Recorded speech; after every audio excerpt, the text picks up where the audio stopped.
بسم الله الرحمن الرحیم. مسلمانانو یوه خبره ده دا کوم، د قرآن مجید یو آیات ته، یا ایها الذین آمنوا ادخلوا فی السلم کافه، ای ایمان واړو پوره پوره په اسلام کې داخل شئ. اوس اسلام هغه د یو څو عباداتو نوم نه دی.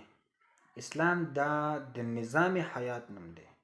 نظام حیات دا یو ضابطه حیات دی اسلام، چې بدې کې عبادت هم دی، بدې کې معیشت هم دی، بدې کې اخلاقیات هم دي، معاشرت پکې دی، عدالت پکې دی، سیاست پکې دی، حکومت پکې دی. دا ټول د اسلام هغه احکام دي.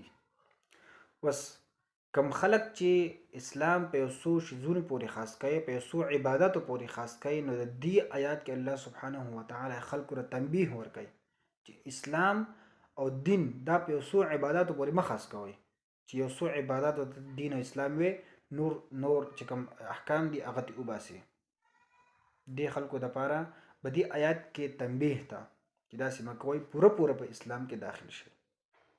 دویمه خبره، مفتی شفیع رحمه الله هغه په معارف القرآن کې د دې آیات ته لاندې لیکي، کم یو انسان هغه یا مسلمان چې اسلام په یو څو شیزونو پورې خاص کی، د اسلام بعضې احکام مني او بعضې نه مني، نو دا کس د دې مستحق نه دی چې دې ته مسلمان وویلی شي.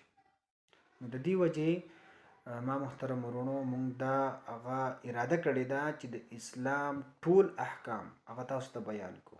عبادات، سیاست، عدالت، حکومت، معیشت، هغه ټول اسلامي احکام مونږ تاسو ته بیان کړو. زموږ سره اوسئ انشاءالله.